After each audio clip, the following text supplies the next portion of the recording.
अरे कुरैश के लोगों, कुरैश के लोगों, हम कब तक मोहम्मद के बारे में ऐसे सब्र करके यहाँ बैठे रहेंगे? क्या तुम्हें दिखाई नहीं देता कि उसके मानने वाले घटने की जगह और बढ़ते चले जा रहे हैं? अभी हज का वक्त सही से ख़त्म भी नहीं हुआ और सारे अरब के लोग उसे जानने लगे हैं। आपको लगता है कि यहाँ बैठकर उसके बारे में मशवरा और बहस करने से कुछ हासिल होगा? नहीं, बिल्कुल नहीं। मुझे लगता है अब वक्त आ गया है कि हम उसके खिलाफ कोई सख्त कार्रवाई करें, और इसके लिए अगर हमें हाशिम कबीले वालों से जंग भी करनी पड़ी तो हम करेंगे। बिल्कुल सही कहा। तुम तो मेरे से बात ही मत करो उमर। तुम हमेशा पहले मेरे हक में बात करते हो और बाद में मेरे खिलाफ हो जाते हो। मुझे तुम्हारी जरूरत नहीं है। मुझे आपकी कुछ बातें पसंद आई और कुछ बातों पर मैं इत्तेफाक नहीं रखता। जहां तक कड़ा रुख इख्तियार करने वाली बात है, मैं आपके साथ हूँ। लेकिन तुम फिर शुरू हो गए। हमें हाशिम कबीले से जंग नहीं लड़नी चाहिए। इससे सभी कबीलों में एक नाइत्तेफाकी पैदा होगी।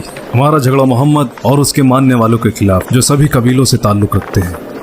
तो सभी कबीले वालों का ये फर्ज बनता है कि वो ऐसे बागियों को ढूंढें, उन्हें सजा दें, सलाखों के पीछे डालें या तब तक जुल्म करें जब तक कि वो हमारे बीच में वापस नहीं आ जाते। फिर अगर ऐसा होता है तो एक कबीला दूसरे कबीले पर इल्ज़ाम तो नहीं लगाएगा कि इस शख्स की वजह से मेरा भाई या मेरा रिश्तेदार मुस्लिम हो गया। अगर ऐसा करके हम उन्हें अपने कबीलों में वापस ले आते हैं तो इससे सारे झगड़े की फसाद ही खत्म हो जाएगी। अगर वाकई में आप ऐसा चाहते हैं तो सबसे पहले अपने घरों से ही हमें शुरुआत करनी पड़ेगी। तुमने आज बिल्कुल सही कहा उमर, मैं तुमसे इत्तेफाक रखता हूँ।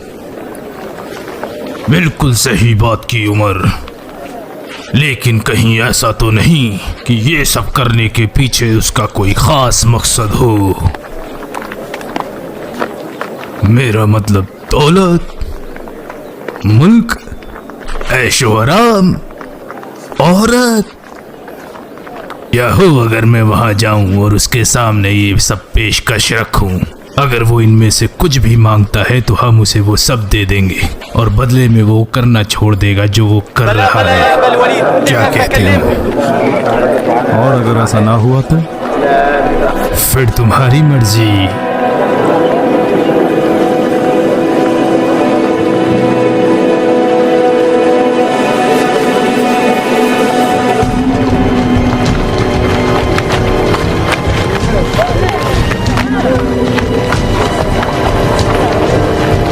क्या कहा? मेरे अब्बा रसूल अल्लाह से बात करने गए हैं? हाँ बाजी, मैं तो बस भाग के आपको बताने आया था।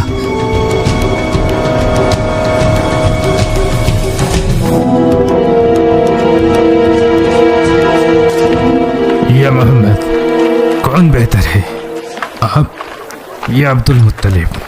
अगर कहते हो वो बेहतर थे तो वो उन खुदाओं की इबादत करते हैं जिन्हें तुम नहीं मानते।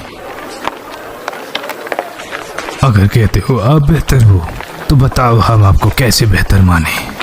वल्लाही हमारे लोगों पर ऐसी मुसीबत पहले कभी नहीं आई जो आप लेकर आए हैं। हमारे लोग आपस में बढ़ गए, झगड़े हो रहे हैं और हमारा दीन भी खतरे में है। हमें तो समझ ही नहीं आ रहा कि हम क्या करें।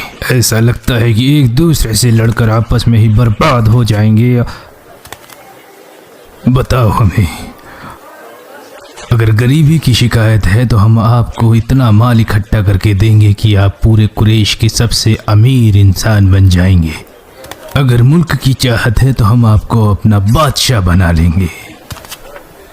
अगर ख्वातीन का मसला है तो आप चाहें तो पूरे कुरैश में जिसे चाहे चुन लें।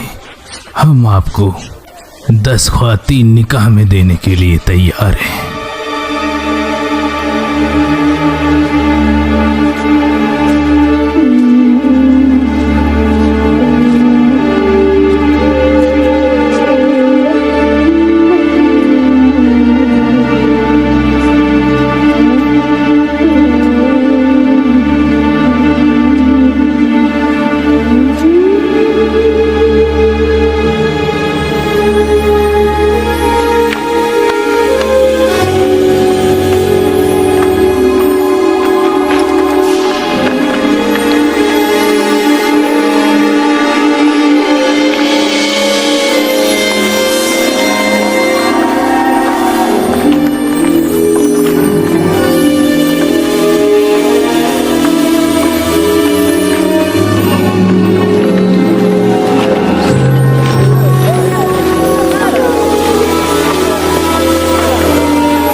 वल्लाही अबू अल वलीद वापस आ गए हैं, लेकिन इनका चेहरा क्यों उतरा हुआ है? हाँ, मुझे भी ऐसा ही लगता है। हमें बताओ अबू अल वलीद, क्या हुआ वहाँ पर? वल्लाही जो भी मैं सुन कर आ रहा हूँ मैंने अपनी जिंदगी में पहले कभी नहीं सुना। वल्लाही वो ना तो शायर है, ना नजूमी है, और ना ही जादूगर है।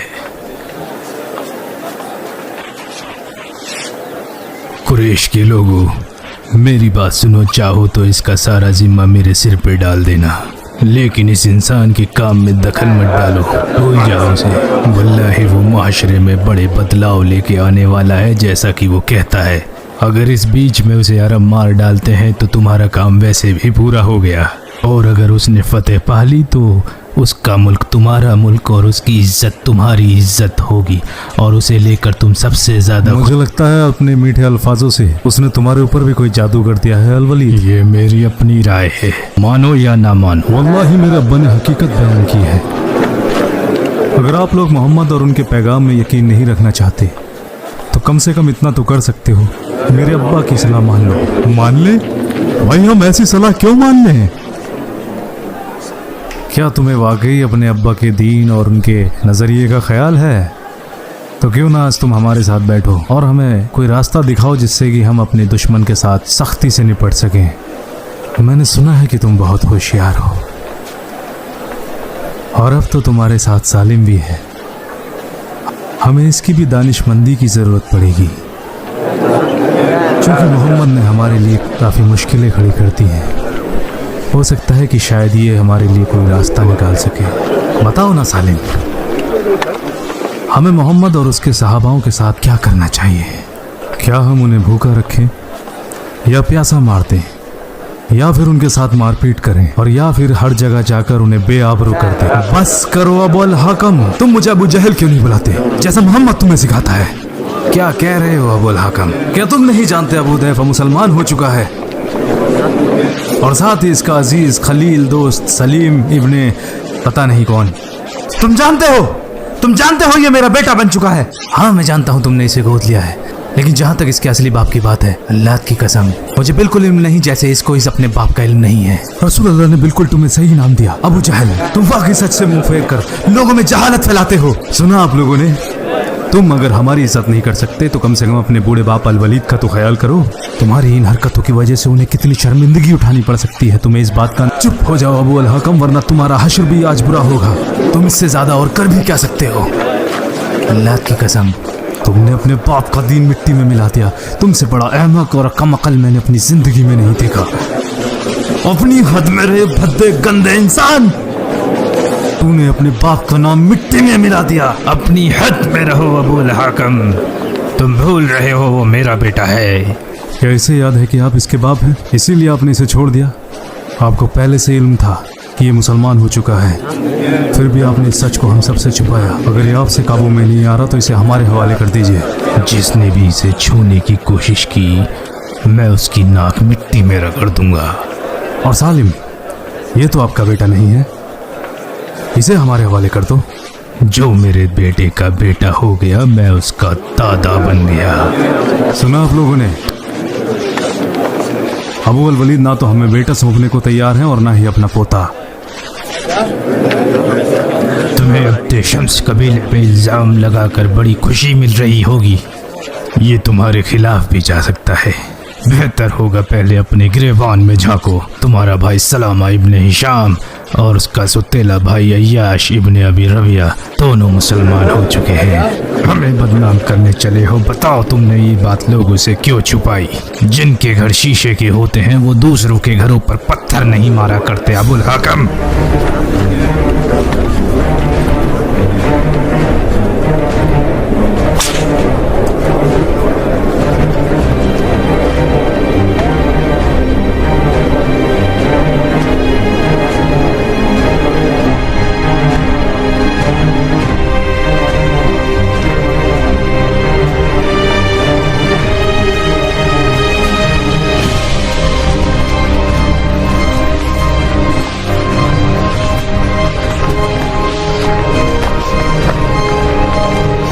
अबुल हकम, क्या आपने ऐसा करने के लिए कहा है? सच बताने का वक्त आ गया है। मुसलमान बन गए हो,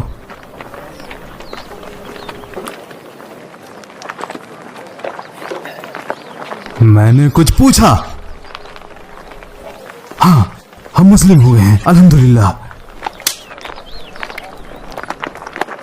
अब मैं इन बेवकूफ़ों से कैसे निपटूं? ये तो हमारे भाई और हमारे बच्चे ही हैं जो हमें छोड़कर मोहम्मद की तरफ बढ़ चले हैं। इन्हें तो वापस आना ही होगा, वरना इनको सड़ने के लिए छोड़ दिया जाएगा।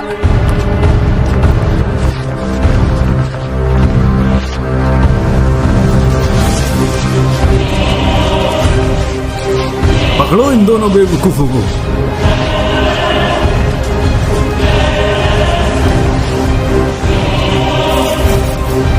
मैं तो लोगों को मोहम्मद और उसके सहाबाओं के खिलाफ उकसाता हूँ और मेरे घर के लोग ही जाकर मोहम्मद से मिल गए। अल्लाह की कसम, अब शुरुआत पहले तुम दोनों से होगी।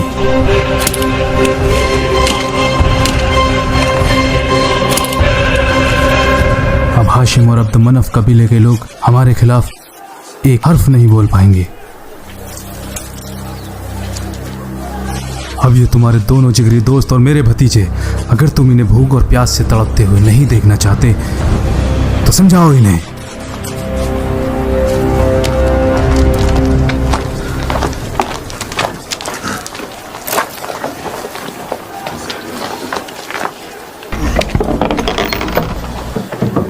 आपको इससे बहुत खुशी मिल रही है उमर? इसके जिम्मेदार तुम लोग खुद हो। वल्लाही मुझे इससे बुरा पहले कभी नहीं लगा जितना आज लग रहा है। वल्लाही मैं कर भी क्या सकता हूँ, जब तक तुम लोग वापस नहीं लौट आते हम कभी ऐसा नहीं करेंगे।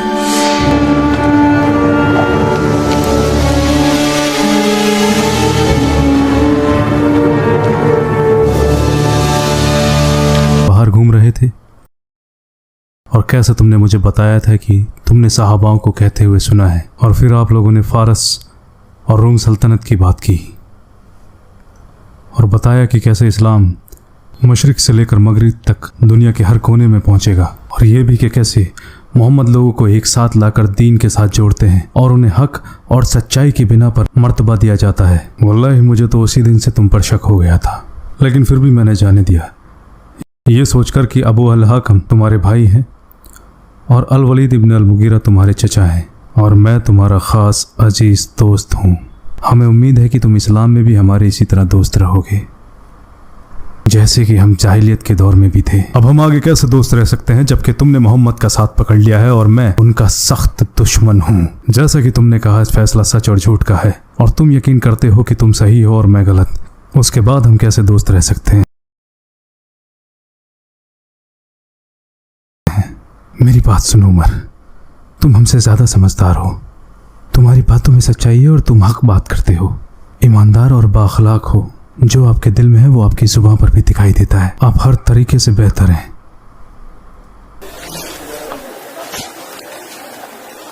वल्लाही मैंने रसूलुल्लाह सल्लल्लाहु अलैहि वसल्लम को कहते सुना है, मुझे लोगों का अखलाक सही करने के लिए भेजा है, और ये भी कि जो लोग जाहिलियत के दौर में बाखलाक थे वो इस्लाम में भी बाखलाक रहेंगे, बशर्ते कि वो इस्लाम को सीखें।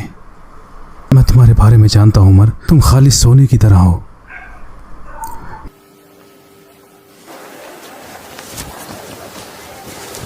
मैं दुआ करूँगा कि तुम्हारा दिल, तुम्हारी सोच और तुम्हारा अखलाक तुम्हें अच्छे और नेक रास्ते की तरफ ही लेकर जाए। अगर तुम इस्लाम को अच्छी तरीके से समझ लेते हो और हम लोग तुम्हें मानेंगे और हम सब मिलकर रसूलुल्लाह सल्लल्लाहु अलैहि वसल्लम को मानेंगे। तुम बिल्कुल मेरे भाई ज़ैद की तरह बात कर रहे हो। उसे जब भी मेरे से कुछ चाहिए होता है वो बिल्कुल ऐसे ही बात करता है जैसे कि तुमने भी मेरे से की, लेकिन मैं तुम्हारी बातों में नहीं आने वाला।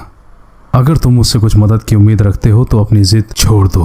वल्लाही मैं तब तक नहीं मानूंगा जब तक तुम वापस नहीं आ जाते, और अगर मैंने अदिया कबीले में भी तुम जैसे लोगों को पाया तो वही हश्र करूंगा जो आज मकसूम कबीला तुम्हारे साथ कर रहा है।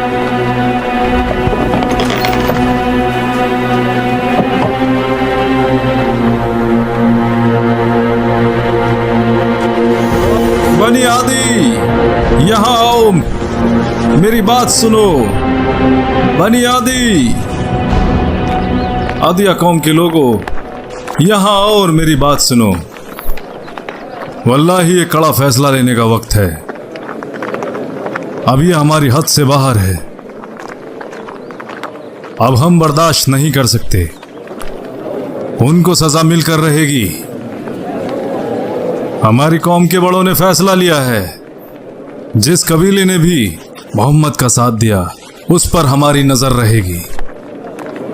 अगर मुझे जरा भी इल्म हुआ कि हम में से किसी ने हमारे दीन की बेहुरमती की है तो उस पर मेरा शदीद अजाब बरसेगा, जो कि दूसरों के लिए एक मिसाल बन जाएगा। मैं किसी में फर्क नहीं करूंगा, चाहे उसमें मेरा भाई बहन या कोई रिश्तेदार ही क्यों ना हो, और साथ में ख्वातीन, खादिम और गुलाम भी। जैसे मोहम्मद अपने साहबाओं के साथ एक जैसा बर्ताव करता है, अमीर हो या गरीब, सबका एक ही दर्जा है, ये कहते हुए कि वो हक के रास्ते पर हैं। उसी तरह जिसने दीन की खिलाफत की उसके साथ बराबर का बर्ताव होगा, चाहे रुतबे में छोटा हो या बड़ा। मेरा अजाब सब पर बराबर ही बरसेगा, नाफरमान को बख्शा नहीं जाएगा। अब जा सकते हो।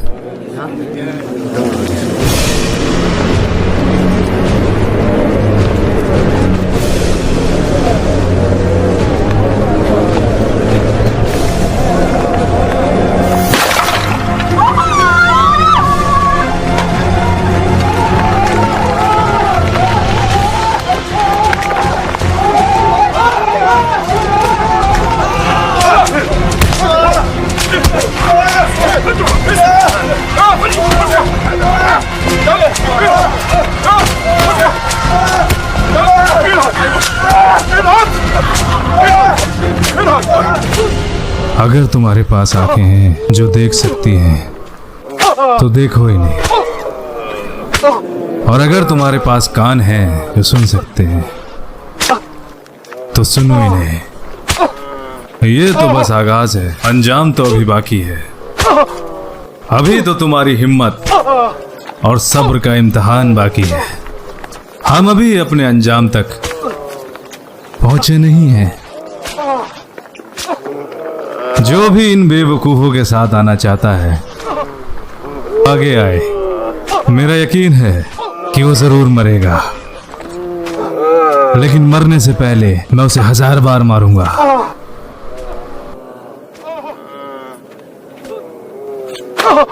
मोहम्मद हमें जहन्नुम के नाम से डराता है।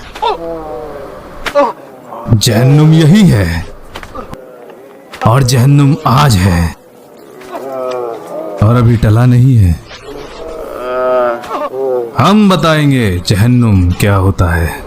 ये कोई खबर नहीं, सच्चाई आज अपनी आंखों से देखो, क्योंकि देखकर ही यकीन आता है। तो देखो इन्हें, ये बादशाह है मुल्क फारस और शाम के, जैसा वादा किया है मोहम्मद ने।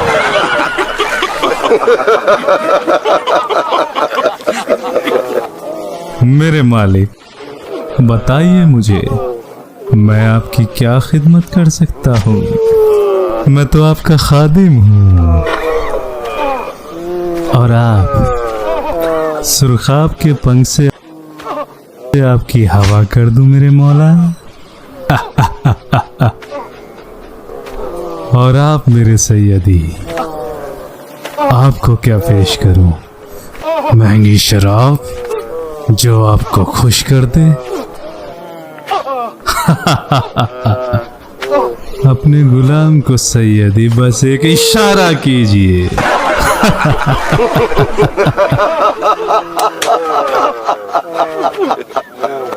और आप मेरे मौला,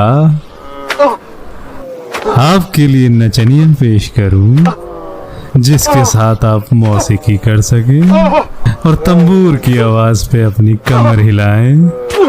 ये मुनखिल की उस शायरी पे नाचेंगे जिसमें वो कहता है, मैंने उसे छुआ और वो फिसल गई, जैसे तीतर पानी में उतर गई। मैंने उसे प्यार किया, उसने मुझे प्यार किया, जैसे मेरे ऊँट ने उसकी ऊँटनी को प्यार किया।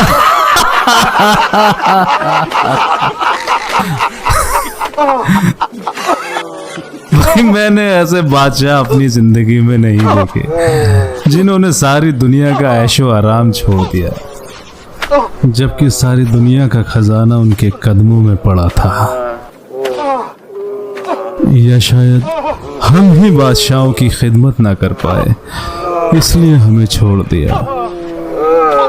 हाय कितना दुखी है अबू अल हकम।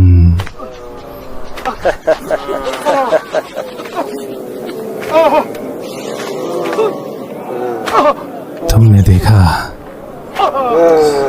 हर किसी की आंखें और कान ये जान लें और देख लें,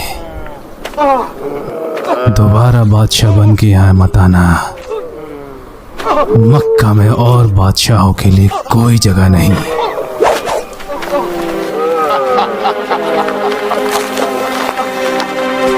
बिलाल!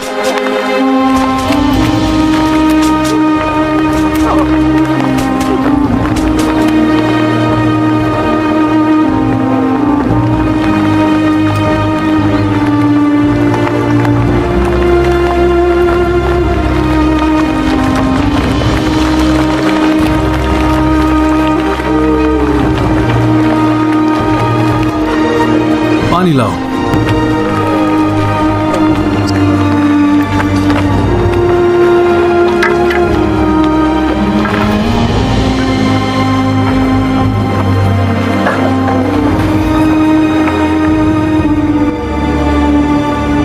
सब्र, सब्र और इम्तिहान रखें, अल्लाह आसानी देगा। मना किया था, बोलो मना किया था ना, मना किया था। वल्लाही मैं तब तक नहीं रुकूंगा जब तक कि मैं थक नहीं जाता।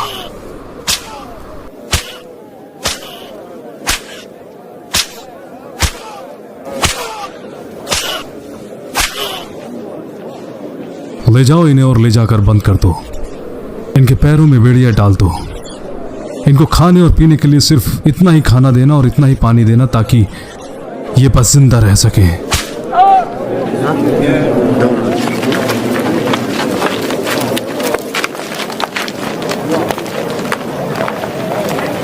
तुम यहां हो और मेरी मदद के लिए नहीं आए। तुमने आज बहुत कुछ बता दिया उमर। मैं तब तक नहीं रुकूंगा जब तक अदिया कबीले का एक इंसान सही रास्ते पर नहीं आ जाए। चाबुक से सिर्फ नाफरमानों के लिए। तुम वो उमर नहीं हो जिसे मैं जानता हूं। तुम किस उमर को जानते हो? मैं उस उमर की बात कर रहा हूं जो ऊँटों के झुंड को एक कुनबे की तरह देखता था और उनमें से हर एक ऊँट को अपने बच्चे की तरह। वो उमर जिसका मानना था कि अखलाक को दांव पे लगाकर जीती गई जंग हारने से भी बदतर होती है। वो उमर जिसके आगे बड़े जालिम भी कांपते हैं और जो कमज़ोर और मिस्कीनों की आगे आकर मदद करता है। आप शायद उस उमर को भूल गए जो अपने लोगों से बेहद मोहब्बत करता है और उन्हें अपने सामने बटते हुए नहीं देख सकता। अगर उमर जालिम दिखाई देता है तो इसलिए कि वो लोगों को रास्ते पर ला सके। अगर लोगों के सही मुस्तकबिल के लिए जालिम बनना पड़े तो उसमें कोई बुराई नहीं। अगर एक मौत से हजारों जिंदगियां बचाई जा सकती हैं तो वो मुझे मंजूर है। अगर लोग एक दूसरे से डरना छोड़ देंगे तो दुनिया तबाह हो जाएगी और लोग आपस में लड़के ही मर जाएंगे।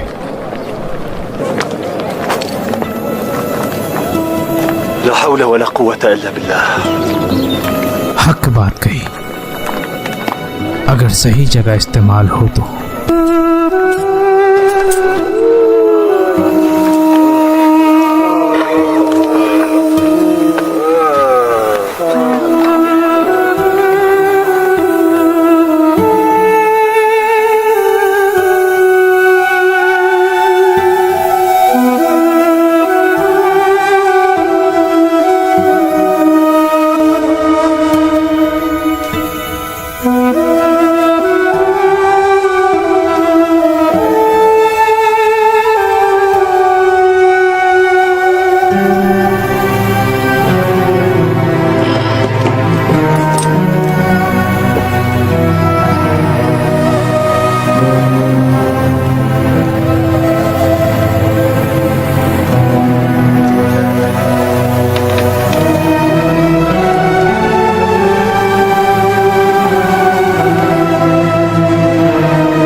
जल्दी निकलेंगे तभी पहुंच पाएंगे।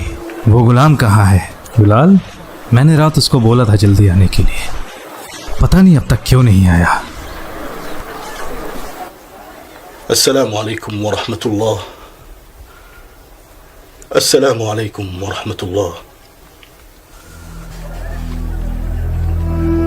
ऐ मेरे रब, मुझे हर गलत काम से बचा और मुझ पर अपनी रहमतों का साया बना। ऐ अल्लाह, अगर मैं कमज़ोर हूँ तो तू मुझे ताकत देने वाला है। मेरी सारी ज़रूरतें तुझसे हैं और तेरे सिवा कोई माबूद नहीं। या अल्लाह, तू हर कमज़ोर का सहारा है।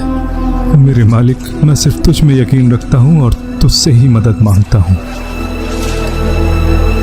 मेरी जुल्म और जालिम से हिफाजत फरमा। मैं एक खुदा में यकीन रखता हूँ और मानता हूँ कि मोहम्मद आपके रसूल और पैगंबर है। तेरी ये मजाल।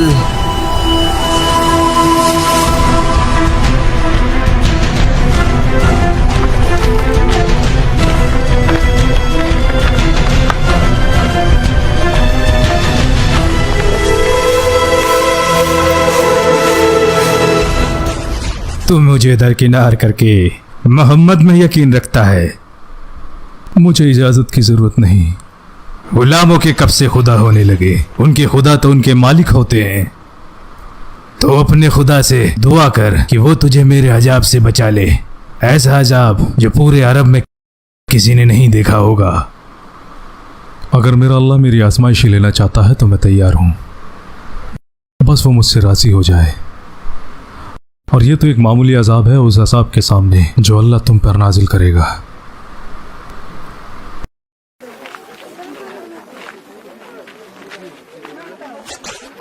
तू मेरे सामने जबान चलाएगा हबशी? सुनो लोगो, इस गुलाम ने हमारा दीन छोड़ा है। जो कोई भी इस पर मेरा अजाब बरसते हुए देखना चाहता है वो मक्का से बाहर आ जाए। मैं मुसलमान हो चुका हूँ लेकिन यह आज भी मुशरिक है। इन पर जो अजाब बरसेगा वो इससे कहीं ज्यादा होगा।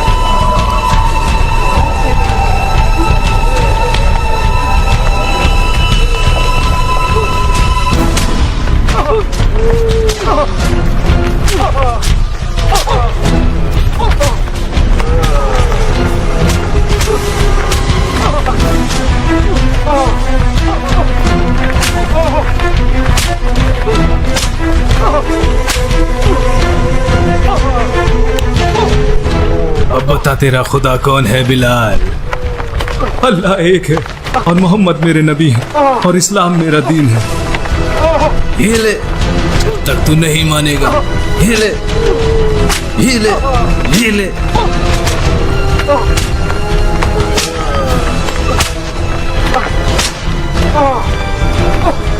तुझे जब तक नहीं छोड़ूंगा जब तक तू मर नहीं जाता। यह नहीं छोड़ता मोहम्मद का साथ और इबादत करता अल्लाह तलुज़्ज़ा की। वो एक है, वो एक है।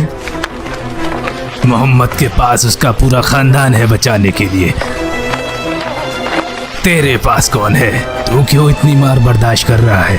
देख, अगर तू चाहे तो मैं ये रोक सकता हूँ। बस तू एक बार मोहम्मद को लानत भेज और मैं ये अजाब अभी रोक दूंगा। वो एक है।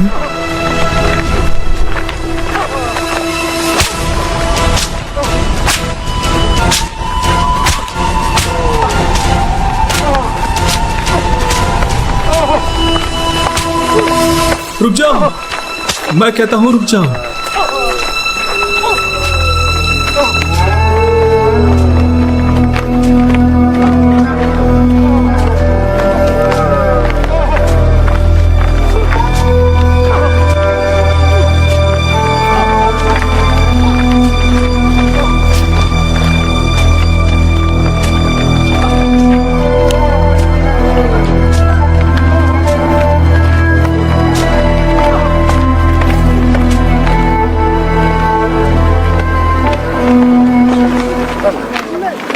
क्या तुम्हारे गुलाम ने तुम्हारी बात मान ली अबू अली?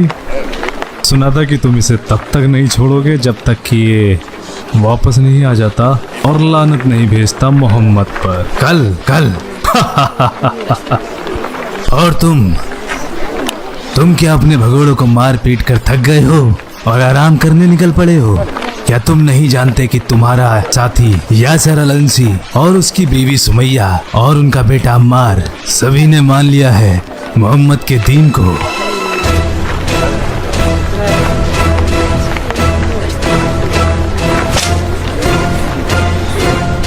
बड़ा ही ढीठ गुलाम है, इसकी वजह से आज मुझे बड़ी तकलीफ हुई। कौन ज्यादा तकलीफ में था अब्बा जी? उस पर मेरी मार का कोई असर ही नहीं हो रहा था। इस गुलाम की बड़ी अजीब बात है, क्या उसकी चमड़ी हमारी चमड़ी से ज्यादा सख्त है? वो तो बड़ा कमजोर दिल था। एक वक्त तो उसे जुबैर इब्ने मुतीम के गुलाम ने कुछ ही पलों में हरा दिया था, मगर आज उसे ऐसा क्या हो गया? हाँ, ये मोहम्मद का किया हुआ जादू है। उसने जरूर उस पर कुछ ऐसा पढ़ के फूका है जिससे उसे तकलीफ ही नहीं होती। अच्छा होता कि अगर आप लोगों के सामने ये सब जाहिर ना करते। अब वो इंतजार में है कि कौन ज्यादा देर टिक पाएगा। अगर वो आपकी बात मानने से इनकार करता है तो ये बड़ी जिल्लत की बात होगी और लोग कहेंगे कि देखो गुलाम जीत गया, और फिर वो बाकी के गुलामों के लिए भी एक मिसाल बन जाएगा और लोगों के लिए आप एक मजाक बन जाएंगे। आपने तो आज उस अबू अल हाकम को सुना ही है। मैं उसे ऐसे नहीं जाने दूंगा। या तो वो बोलेगा और या मरेगा।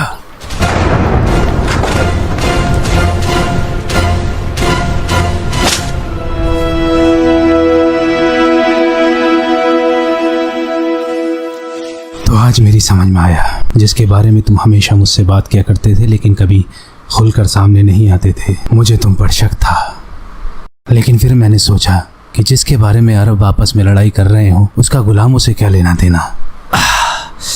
रहने दो वाशी, तुम आज भी अपने जिस्म से सोचते हो, अपने दिमाग से नहीं।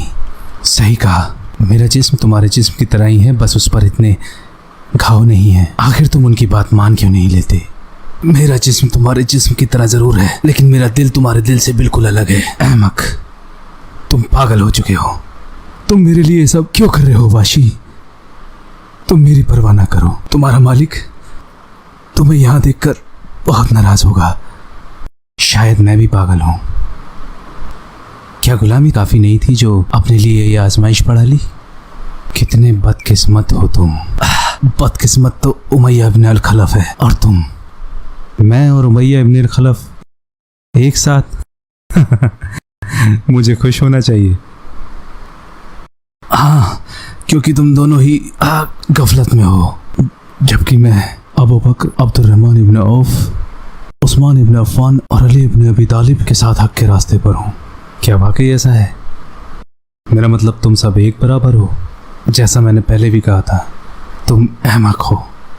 मानता हूँ इन्होंने इस्लाम को बढ़ावा दिया, लेकिन क्या तुमने कभी उन्हें ऐसे हालात में पाया जिन हालात में तुम हो? और तुम मुझे अपने दीन की दावत देते हो ताकि मैं भी तकलीफ में पड़ जाऊं।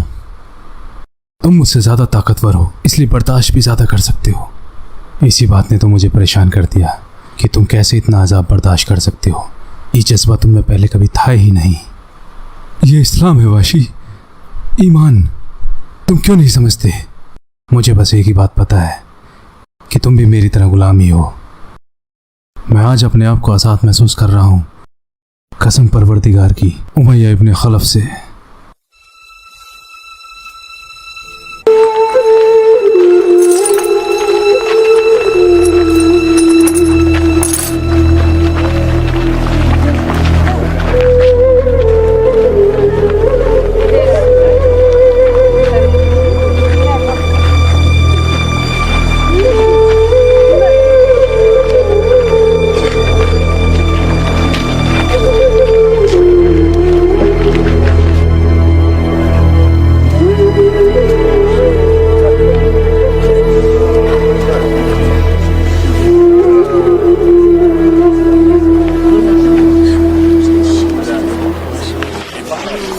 अल्लाह तरलुज़्ज़ा बेहतर है या तेरे मोहम्मद का रब?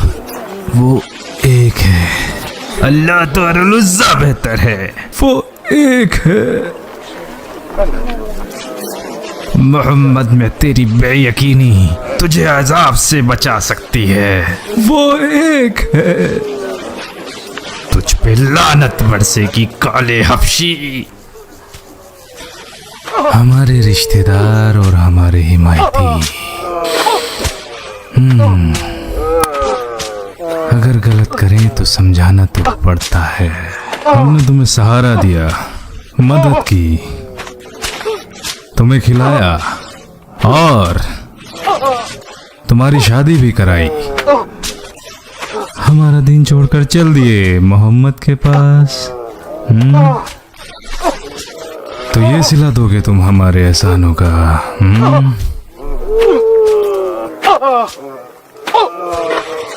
वापस आ जाओ वरना मार डालूंगा। सोच लो। और तू गंदी भद्दी वाहियात औरत, जी तो चाहता है तुझे अभी मार डालूं, मगर तुझे इतनी आसान मौत कैसे दे दूं? बहुत तड़पेगी तू। अल्लाह की तुझ पर लानत हो, अल्लाह के दुश्मन।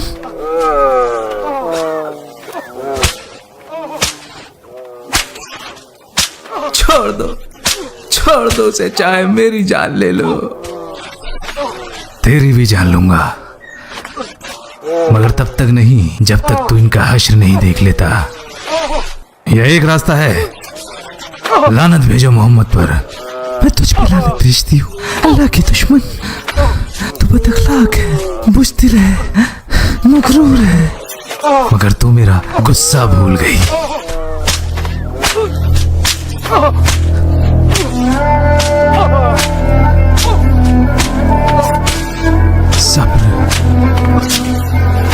सब्र अम्मी।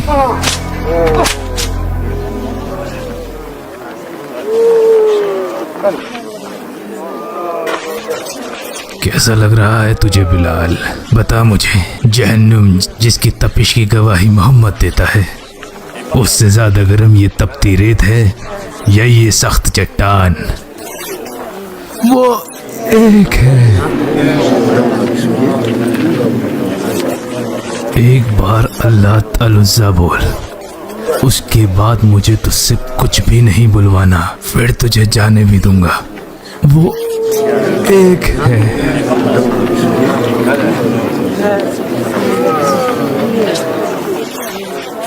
तुझे लानत भेजने की भी जरूरत नहीं है मोहम्मद को। देख, तू बस एक बार अल्लाह अल-उज़्ज़ा बोल दे, ये लोग तेरे मुंह से ये बात सुन ले और फिर मैं तुझे छोड़ दूंगा। वो एक है।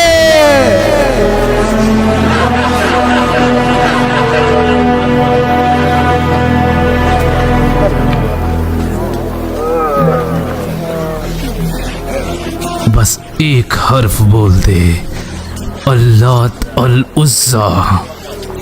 नहीं कहूंगा। अल्लाह अल-उज़्ज़ा। इतना सख्त ना बन, तुझसे ज्यादा सख्त तो ये चट्टान है। मेरी ज़बान से नहीं निकलेगा।